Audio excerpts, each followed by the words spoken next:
Hi. So I've been reading this book, How Not to Die, by Dr. Michael Greger. And it's about discovering the foods that are scientifically proven to prevent and reverse disease. And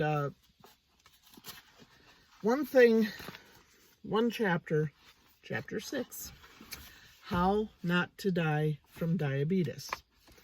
And then Dr. Greger starts out the chapter by telling a story about a woman who for 20 years struggled with type 2 diabetes. She figured it was inevitable. Her family had it. She had struggled with being overweight most of her life. And then in the 1990s, she was diagnosed in 1970, in the 1990s, she switched to a plant-based diet and turned her life completely around. Let me just read that to you. Milan's initial diagnosis was back in 1970, and she lived as a diabetic for 2 decades.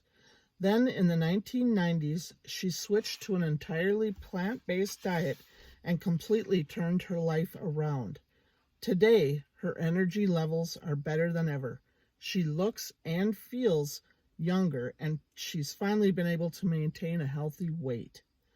More than 4 decades after being diagnosed as a diabetic, Milan, now in her 70s, is fit as a fiddle.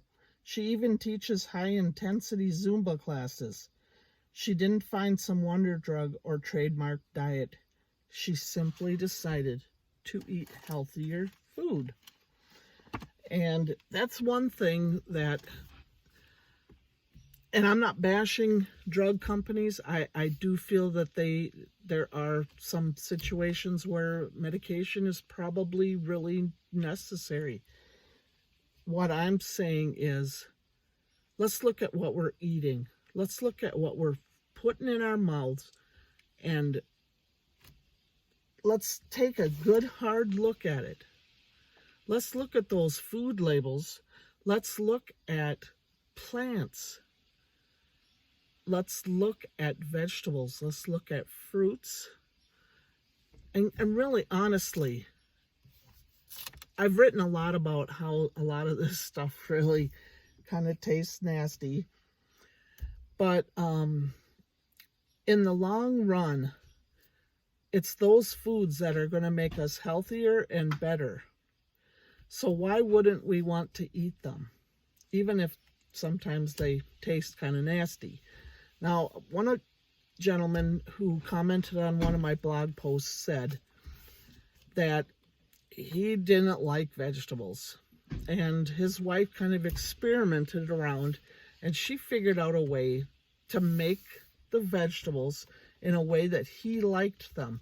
So he was able to eat vegetables that he'd never eaten before because his wife started making them in a way that he liked.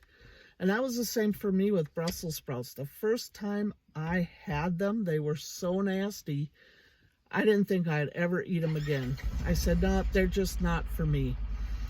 But I tried them again, and I tried them again, and I tried them again. And eventually, I started liking Brussels sprouts. Now I eat them in a variety of ways. Most of the time, just boiled in water. But I enjoy eating them grilled, cooked in the oven, or baked in the oven. I've not tried them raw, but I've heard that they're not bad that way either. It's a matter of trying things. We have to keep trying things. I didn't think that I would ever say, well, I'm going to try a vegetarian type diet.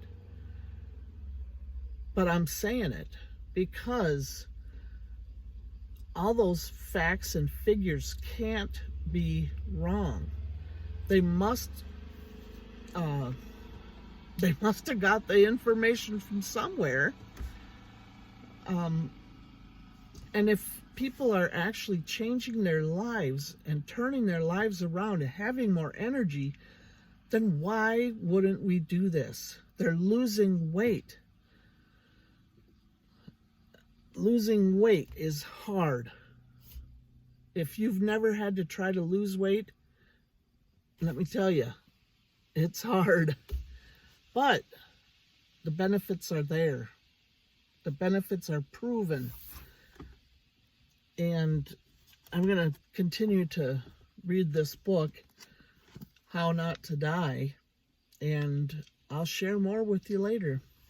In the meantime, I hope you have a great night, and I'll see you soon.